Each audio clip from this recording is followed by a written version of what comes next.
Welcome to Falcon computer academy. मैं हूं केवल विजय और मैं आज आपको एमएस एक्सेल में पढ़ाने जा रहा हूं एक फॉर्मूला जिसके ज़रिए आप दो लिस्टों के दरमियान जो भी कॉमन डाटा होगा उसको आप फिल्टराइज कर सकते हैं बड़ी आसानी के साथ। जैसा कि आपको स्क्रीन पे नज़र आ रहा है कि लिस्ट वन है मेरे पास और यहाँ पे लिस्ट टू है मेरे पास। इसके अंदर दोनों में से जो कॉमन डाटा होगा यानी जो मिलता जुलता डाटा होगा, जो एक जैसा डाटा होगा, उसको हम अलग से फिल्टराइज करके यहाँ पे शो करवा सकते हैं बड़ी आसानी के साथ। लेक्चर स्टार्ट करने से पहले हमेशा की तरह यही कहूँगा कि अगर आज की इस वीडियो से कुछ आप सीख पाएँ, कुछ आप न्यू लर्न कर पाएँ तो इस वीडियो को लाइक ज़रूर कर दीजिएगा। तो स्टार्ट करते हैं आज का लेक्चर। सबसे पहले मैं इसकी फॉर्मेटिंग को यहाँ से रिमूव कर देता हूँ। डाटा को हम सेलेक्ट करते हैं। डाटा को सेलेक्ट करने के बाद आपने होम पे आना है। होम पे क्लिक करने के बाद कंडीशनल फॉर्मेटिंग पे आएंगे, क्लियर पे आएंगे। उसके बाद यहाँ पे clear rules from selected cells कर लेता हूँ ताकि यहाँ पे ये फॉर्मेटिंग जो थी वो रिमूव हो जाए।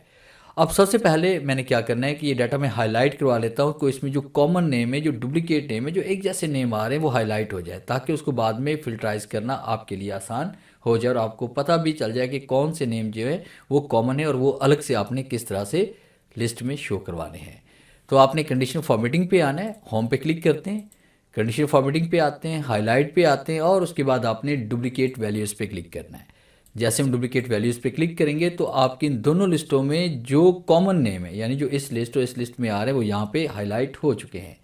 अब जो कॉमन नेम है उनकी लिस्ट हम अलग से यहाँ पे बनाना चाहते हैं। तो उसके लिए हमने क्या करना है, यहाँ पे इज इक्वल टू राइट करेंगे और उसके बाद फंक्शन यूज़ करेंगे यहाँ पे फिल्टर का और उसके बाद फिर आपने यहाँ पे फर्स्ट लिस्ट को आपने सेलेक्ट करना है, लिस्ट वन को।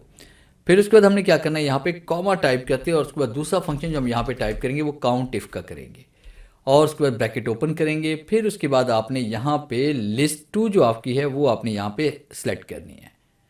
फिर उसके बाद यहाँ पे कॉमा टाइप करना है। फिर उसके बाद दोबारा आपने लिस्ट नंबर वन को हाईलाइट करना है, सिलेक्ट करना है।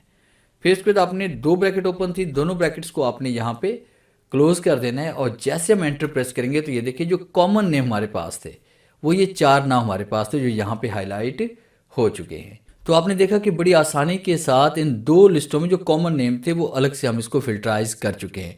और कोई ऐसा नाम है जो बार बार फिर भी यहाँ पे यूज़ हो रहा है, जैसे फ़र्ज़ कीजिए कि मैं यहाँ पे इसमें टाइप कर रहा हूँ कि मैंने यहाँ पे टाइप कर लिया, फ़र्ज़ कीजिए कि माजदा ये यहाँ पे कॉमन नेम में शामिल हो जाएगा। तो एंटर प्रेस करते हैं तो ये देखिए यहाँ पे ऑटोमेटिक लिस्ट भी आपकी अपडेट हो रही है। अब देखिए यहाँ पे 1 2 3 4 5, तो 5 नेम ऐसे हैं जो कॉमन नेम है वो देखिए ऑटोमेटिक यहाँ पे लिस्ट में ऐड हो चुका है, वो लास्ट नेम भी जो कॉमन है, क्योंकि माजदा का नाम हमारे पास यहाँ पर भी है और इस जगह पर भी आपको नज़र आ रहा है।